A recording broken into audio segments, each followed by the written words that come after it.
Welcome everyone to World Series News Underground, as you can see by the set behind me. This is where we're forced to operate from, even though it's only a green screen, to tell everyone the truth and the news of the day.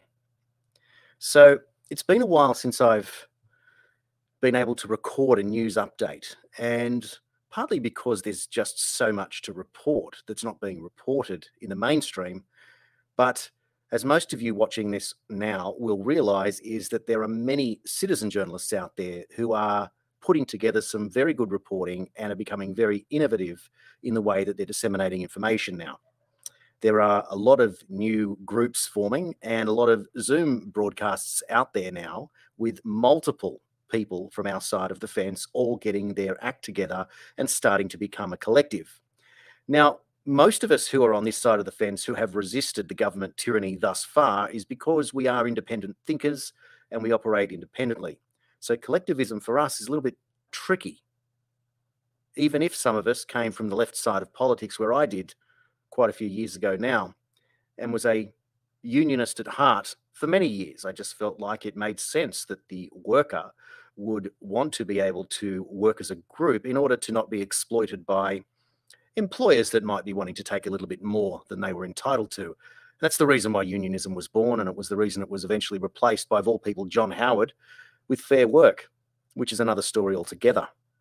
So this is a very different update, but I want to keep it as packed with information as I can for you in the shortest possible time, because I know your time is valuable. So I don't want to waffle on too long, but I just want to be able to just set the scene for everyone watching. Now, I'm very grateful for the people who have supported me on worldseriesnews.com.au and signed up to become a subscriber to the website. And for those of you who have been very generous to donate to my PayPal, that has been very helpful as well. Thank you very much for that. And you can check that out on the page there, and let's see how we go. If you'd like to do that, that's wonderful. Thank you. Another thing I'd like to bring to your attention is a very interesting directory which I'm now involved with and interviewed Rebecca about, which is called novacsid.com.au. And that is a business directory unlike anything I've seen. And it's collecting businesses that are happy to support the unvaccinated, as the rest of the world is apparently happy to segregate against those people. So check that out if you can. Now, all of this is really interesting because on December 1 in New South Wales, where I am, we're meant to be let out if you're unvaccinated and to get back into the broader community. Interestingly, this was meant to be at 80% double vaccinated, according to Scott Morrison, Prime Minister's Doherty Institute modelling. They got out there when vaccination rates were in the 30s and 40s% and came out with this extraordinary number of 80% double jab, which completely exceeds the World Health Organization's revised definition of what herd immunity is. Perrottet gets in after Gladys, raises the bar, but gives us a date. So pretty much whatever he gets above 80% at December 1 is what he gets, and it was assumed that it was going to be 90%. Well, last week, Ray Hadley on 2GB radio has come out and said that the state government under Premier Perrottet is looking to revise that date now and delay it until they get to 95% double vaccinated. At some point, the general public's just going to say, no, that's enough. But we're also going to start questioning these numbers, because those of us who know people know that 95, 1 in 20 is not realistic, and 90 is 1 in 10. And that's also a little bit unrealistic when you consider the amount of people you know that can't still do things, if that makes sense. So if we review where we are now, if you're in New South Wales, Gladys Berejiklian was the premier who acted upon the 80% double-jabbed Doherty Institute information and kept us locked down for 14 or more weeks as we went further and further into depression, divorce, domestic violence, financial insecurity, financial loss, financial devastation, and more so as the case numbers rose, not declined, and as the TGA allowed ivermectin and then banned ivermectin again, stating that we needed to keep supplies just in case there was an outbreak of river blindness. I kid you not, John Skerritt. Meanwhile, in UP and Japan and El Salvador, they're reporting that the virus has all but disappeared as a result of using magical horse paste. So thank you, all of you Australian bureaucrats and politicians, for stating the bleeding obvious that it's not about the cure, it's about the control. So this week, Gladys Berejiklian had her backside handed to her by the ICAC. For those who don't know what the ICAC is, it's the Independent Commission Against Corruption, of which one operates in every state. And just recently in South Australia, they raced through new rules to depower their version of the ICAC in that state because it was seemingly that politicians were getting into too much trouble. So here we are being put into home prison by Gladys Berejiklian, former Premier of New South Wales. And seeing the information that came out this week at the ICAC, it seems that Gladys herself might be headed to a prison herself. Interestingly, that the Prime Minister of this country, Scott Morrison, is the one that asked President Donald Trump if his friend Brian Houston could come over for a visit. That same friend, Brian Houston, is now awaiting trial for concealing child sex crimes of his own father, Frank Houston. Interestingly, another church attendee of Hillsong is none other than the Police Commissioner, Mick Fuller, who sat on his hands for 5 years before allowing those charges to finally go through. It wasn't until the penalty for concealing a child sex crime was increased from 2 years to 5 years because of some very good work of some very, very good Australians from unlikely circles, got that law changed. So Fuller, who also sat on his hands in relation to the Christian Porter case, resulting in the death of the victim in that situation. And of course, this is unproven, so we're just saying that out there now. But again, the police commissioner has dropped the ball. Then, of course, there's the great Dr. Anthony Fauci. We all know who he is. He's the man from the NIAID, the National Institute of Allergies and Infectious Diseases. Head, Fauci.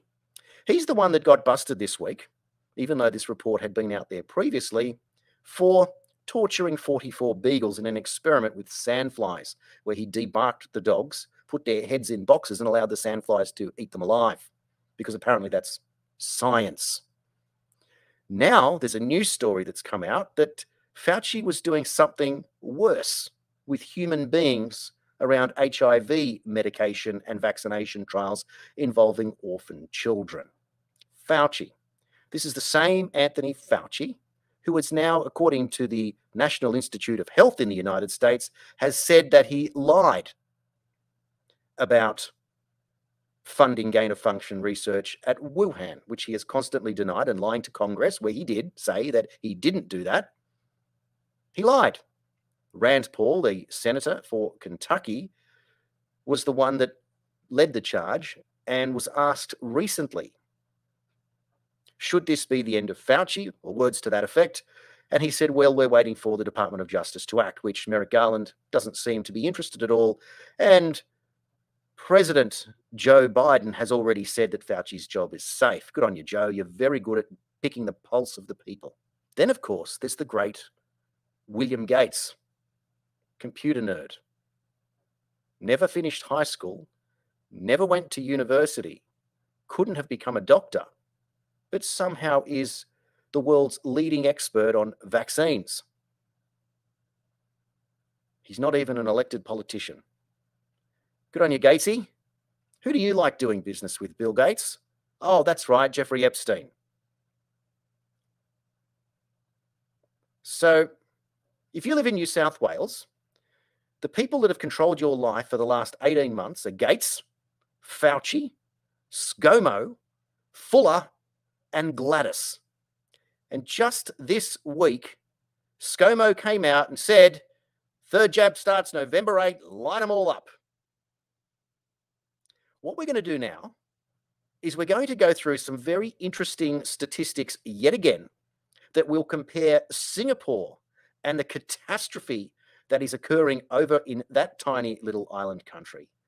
And we're going to compare it to what's happening right now in Australia, my country, and see if we can draw any parallels. And then we're going to ask the question, are you prepared to die for these people? Because the risk of moving into a third jab, like Israel has done, presents a very different and new set of circumstances, because the so-called immunity that you are having in your body when you're vaccinated is waning. It's going away. So they need you to take a booster shot. Interestingly, the only booster shot approved in Australia at the moment is the Pfizer jab. The Pfizer jab. What if you've taken the AstraZeneca, which isn't even this mRNA concoction, but something completely different? Can you mix your vaccines?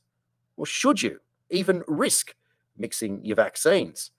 If one is sparking an immune response in a certain way and another one sparking in a completely different way using different technology, can you in fact confuse your body, or should we even be concerned about it? And what testing has the TGA looked at or performed, or even the FDA in the United States, with the mixing of vaccines as it pertains to booster shots?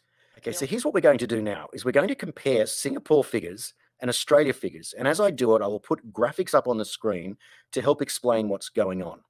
So let's start with the cases in Singapore from the period 15th of February 2020 to the 1st of September 2021, a period of approximately 18 and a half months, right up until September of this year.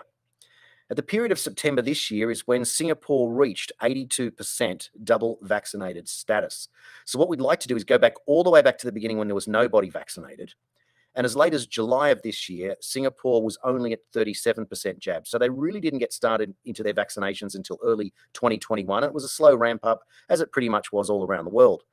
But the important thing to note with Singapore is that they're ahead of Australia. In fact, most of the world is ahead of Australia, certainly of the Western world and of the first world, if you like to call it that. So it's interesting to find a country like Singapore where we can compare warm climate to warm climate, island nation to island nation, more concentrated to obviously less concentrated as they are here in Australia. But let's draw some statistics. So here goes. So in that period, 15 February 2020 to 1 September 2021, in Singapore, there was a total of 65,102 cases. That average per month was 3,519, which resulted in an average daily case over that period of 109 cases. Okay, reasonable. So in the last 2 months, from the 1st of September to the 29th of October, when these figures were collected, Singapore in the last 2 months has had 126,997 cases. So almost double what they had in the first 18 and a half months, just in the last 2 months.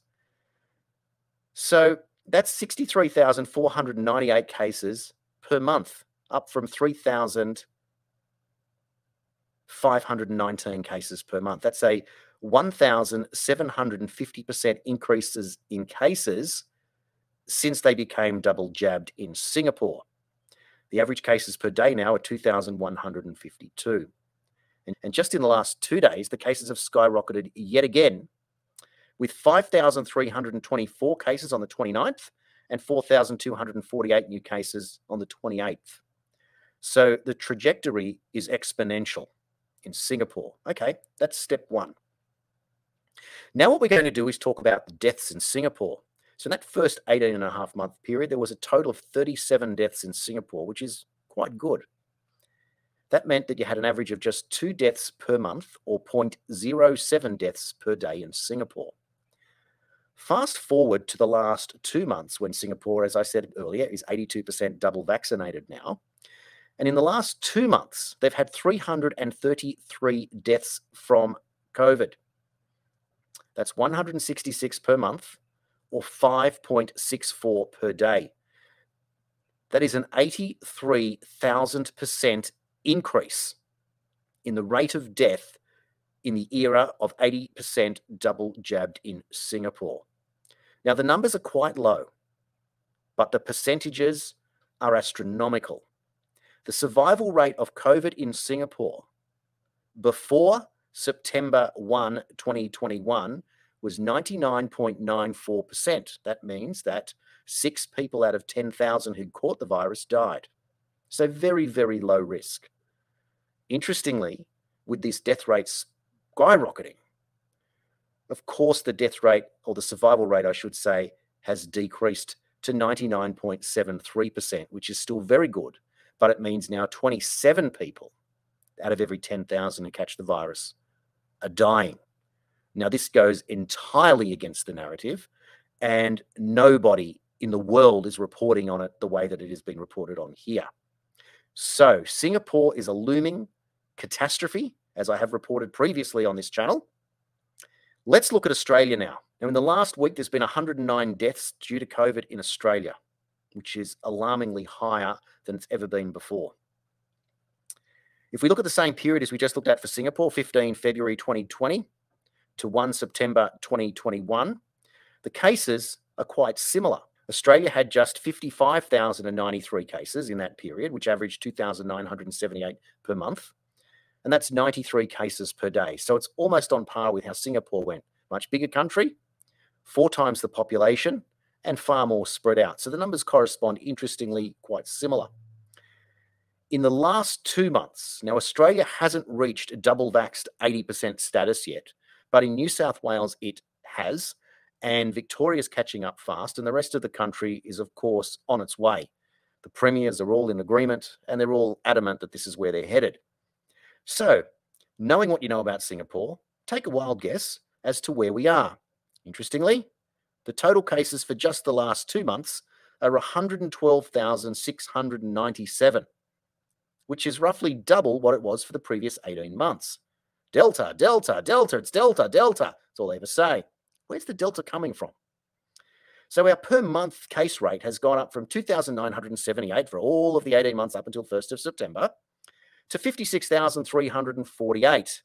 Now, you've got to remember that the unvaccinated is a very, very small group officially, according to the government, and are still entirely in lockdown and are not allowed to go anywhere except the supermarket.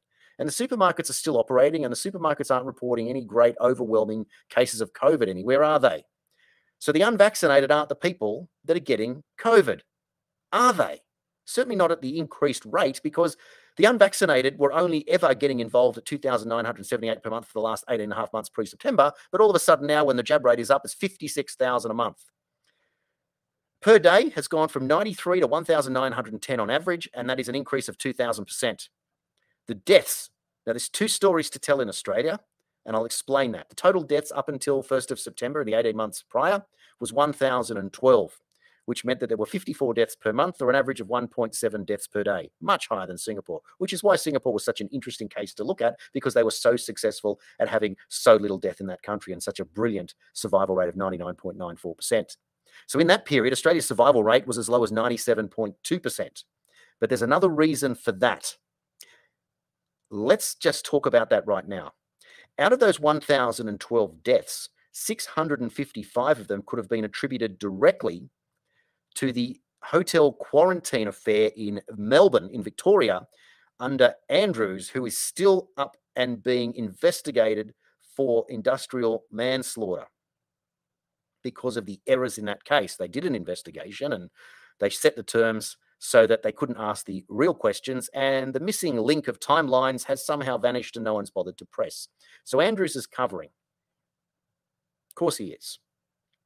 What it means is that 655 deaths were entirely preventable. How so, they say? Old people get very sick from COVID. Of course they do, and that's the purpose. But the rate at which they get sick is much higher than the rest of the population, to whom the young children have virtually no risk at all. So it's not the same for everyone, even though it's a one-size-fits-all solution. Very convenient when you're wanting to get everyone to comply to do something, such as take an experimental vaccine that no one knows what is going to happen down the line because it's never been tested before. So those deaths were now preventable. And if you look at the statistics across the country now, in aged care, not many people are getting sick because of the protocols that are now involved. So that's how we get to say that they're preventable. It means that in Australia, up until that point, we should have only had 357 deaths instead of 1,012 deaths. And what that does is it reduces the daily and the per month tallies from 54 per month in deaths down to just 19 deaths per month. And the per day tally of 1.7 goes down to 0.6, which is less than 10 times the amount that Singapore was. So still worse off, but still performing quite well. But again, shows you that Singapore was the benchmark for safety. Now we fast forward to the period 1 September 2021 to the 29th of October, and we have had a further 696 deaths. That's 348 deaths per month, or 11.8 per day. That means that on the revised statistics, we have a 2,000% increase in deaths, or 700% increase in deaths if you put those hotel quarantine, aged care related deaths back into the numbers. Either way, the numbers are pathetic. Australia is headed in the exact same direction as Singapore, and our government is dragging us by the throat with a rope in order to get us there. Perrottet has already hinted via the Radio 2GB Ray Hadley show that he's prepared to go even harder to 95%, like somehow this is going to be some miracle. The Doherty Institute, I remind you, said 80% was enough to get to their modelling, and the World Health Organization has a different number again in terms of what is herd immunity. So this is the point. This is all about achieving herd immunity. However, Australia is not playing down that pathway. They've ignored the WHO, they've ignored the Doherty Institute, and they're going out on their own, these rogue politicians who clearly Perrottet in his honeymoon period came out with a very definitive plan and has now been told to cash in some of his political honeymoon capital and push even harder for a result that we can already tell is going to be a catastrophe. So this report serves as putting it on the record of what we may see in the future. So for those of you at home who are procrastinating or who are waiting or who are wondering what happens next, the ball is in your court. You're going to have to come out with new ways to be able to defend yourself and your family and your liberty of conscience, which means, according to the Bible, yes, we can talk about that because it's still legal to consult God. And I'm not saying that everyone watching this is a believer, but you may well be soon. But liberty of conscience tells you that you have your free will to have your own belief system and make your own decisions based on what you believe is right for you. And to go back on what you believe is right for yourself is in fact a sin. And that is what prevents you from doing it. And this is the purpose of having a belief structure. Now, there's a lot more within the Bible that anyone can read about that will allow them to understand a much bigger picture than simply taking a medicine because your government told you to. The government is not your doctor and never was. And in actual fact, if you get injured at work and have a work cover claim, the insurer and the government cannot overrule what your treating doctor says. So why should it be any different now? Oh, it's contagious. Of course it is. Well, you took the vaccine and therefore you are meant to be protected. So are you telling me to take it for me? Or are you telling me to take it for you? Now, let's draw some conclusions from the statistics that we've just looked at. Looking at both the numbers of Singapore and Australia, it shows us that the cases are growing exponentially in the period post 80% jab and growing, particularly in Australia, as we haven't quite reached the full 80% across the country yet, but we have in New South Wales, and we can see that that's the driver, along with Victoria, in case numbers, which is also getting very close to the 80%. As a matter of fact, Victoria reported just today that 93.2% have taken the first jab. Of course they have. What it shows us is the vaccine is not effective of containing the infection whatsoever. On the contrary, it's making or appears to be growing exponentially. The death rates are also increasing exponentially, and the survival rate is decreasing, but not horribly decreasing. That means that whilst more people are getting it, not a lot more are dying. In fact, a little bit more are dying from it. In Australia, we're actually a little bit in front. But it certainly contradicts that the vaccine is saving lives in Singapore, because it's actually not. Then, of course, you've got to ask what's happening in other places around the world and what are they doing?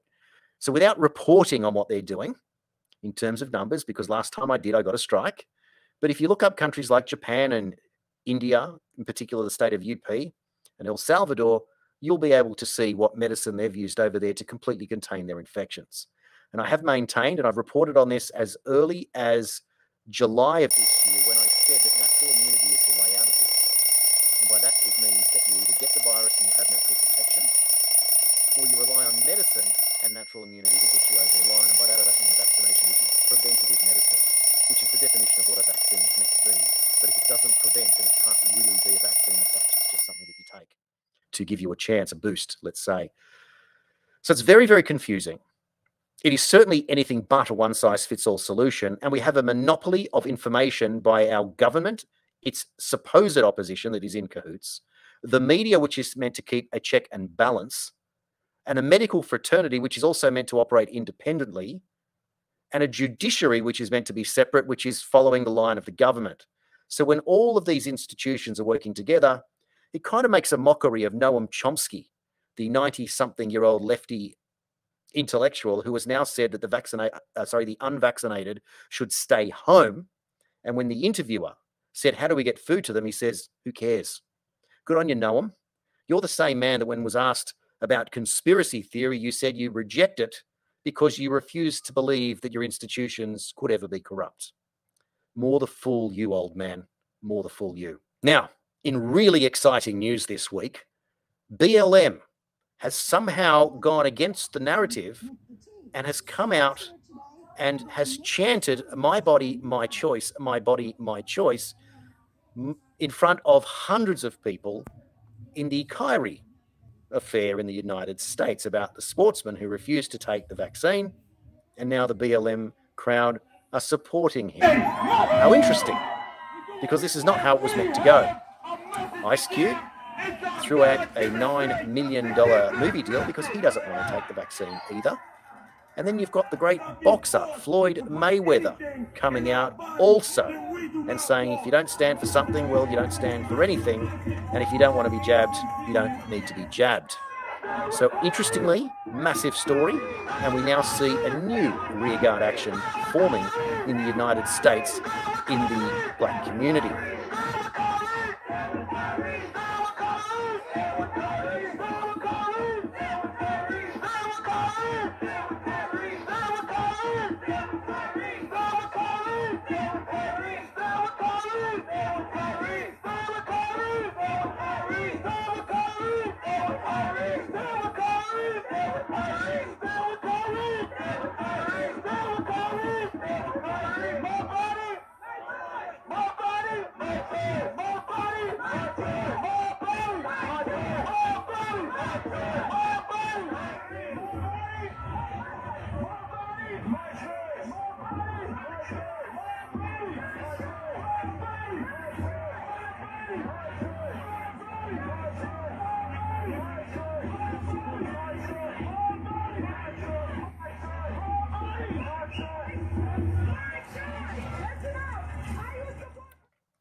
What's also happened this week that needs to be reported that you may have missed?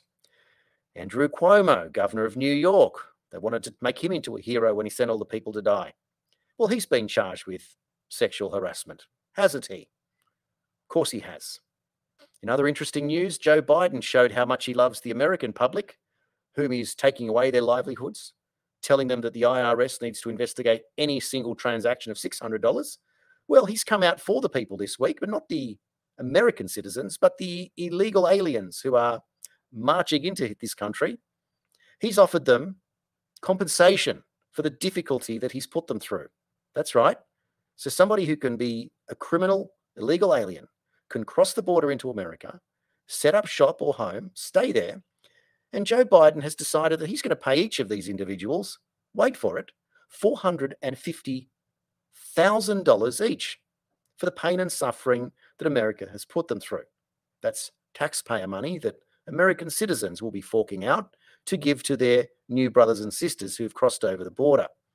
Makes me wonder why we all just don't swim over to the United States and walk across and collect our checks and do whatever we want.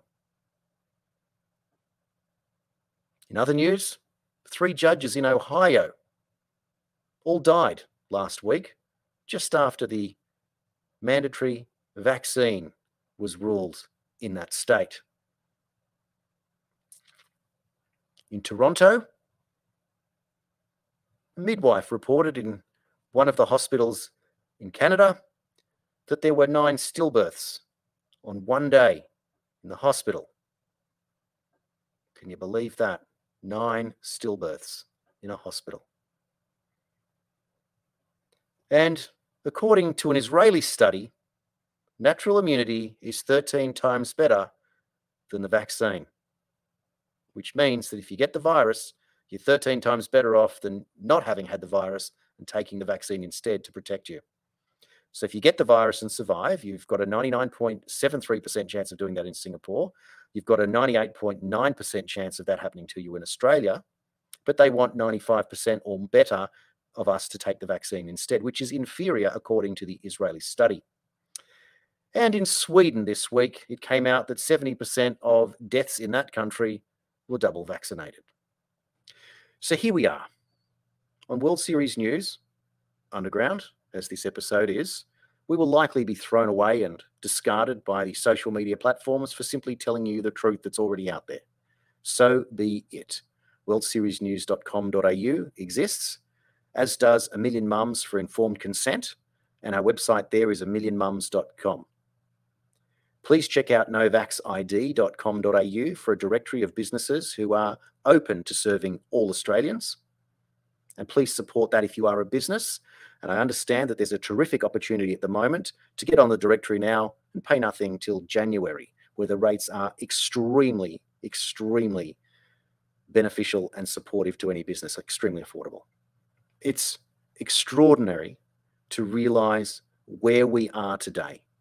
It's so sad to think that this is not only where Australia has gone, but the world is gone. Australia is following the world and doing it in a way that is vicious, ferocious, and I have not even mentioned what's happening in Victoria under the new laws that the Premier Andrews is racing through the parliament down there, which essentially installs him as a dictator and can deem a pandemic even with 0 cases, that allows the health minister to call all the shots as to what behaviours can and can't go on in that state. He's also said that it's simply not wearing a mask could attract a fine of up to $90,000. That's right, $90,000, and 2 years in prison for not wearing a mask. And they still do not allow the magical horse paste. What that means is that they are literally in cahoots, holding hands and forcing their agenda to get their way. And you only need to look at what happened out there this week when you had the Trump team announcing Trump Social as the new social media platform for all the social media lepers being discarded by the system, only to see Mr. Zuckerberg come out and change the name of the company that owns Facebook to Meta and introduce a whole new world of augmented reality, which is pretty much where they want to put us, with chips in our heads, chips in our arms, vaccine passport tracing, so that they can know our every move. To that, they attach a Chinese social credit score that allows you good citizens to get the front row tickets at the shows for being good citizens as applied to by the government. But there's nothing to see here, and if we just take our jabs, we can go travelling again and everything will go back to normal. There is no old normal. 2019 may as well be 1819. It doesn't matter, it's gone. We're headed to a fork in the road, whether we go left and follow the road into where we are made into surveilled robots, where the only choice will be is to take a permanent chip upgrade the moment artificial intelligence is available or enters the economy, simply to keep the jobs that we just got vaccinated for. Or we reject the system, reject the boosters, and go down a completely different pathway where we follow that what may be happening right now is a war for our mind, a war for our heart, and a war for our soul, and realize that this is truly biblical. And we make a decision whether we want to find another way through this. Look for a belief system, trust in what you know, and explore and explore and explore. I don't know about you at home, but I certainly know that this is a time that we were meant to be here for, and none of us knew it was going to be as difficult as it is right now. And if you're feeling the pain, you're not alone. Reach out to your friends, stick together, join a group, and let's collectively work out how we're going to end this tyranny, including in Australia, for the upcoming election that may be called as early as November, but more than likely he'll call it in January or February next year to get the jump on the minor parties who are starting to swell and are representing for the first time a real resistance in this country. because when it comes down to it, nobody gets between a lioness and her cubs, and that line has officially been crossed in this period, where the Pfizer jab is now available to give to your 5-year-olds, 5 to 11-year-olds. There is not one child in this country under the age of 14 who has died from COVID. The only 2 children that have died from COVID in this country were both aged 15. One of them died from meningitis, and the Sydney Children's Hospital confirmed that, although he had COVID. And a young girl also died, but her uncle reported that, in fact, she had many, many illnesses, and it certainly was implied that it wasn't the virus that took her. Thank you for watching this episode of World Series News. Thank you for supporting the channel. If you're able to, subscribe at worldseriesnews.com.au or amillionmums.com. Look out for the little PayPal button. It really does help if you've enjoyed this show, and please help by sharing it far and wide. We'll see you all on the next edition. Please take care of yourselves and love your families.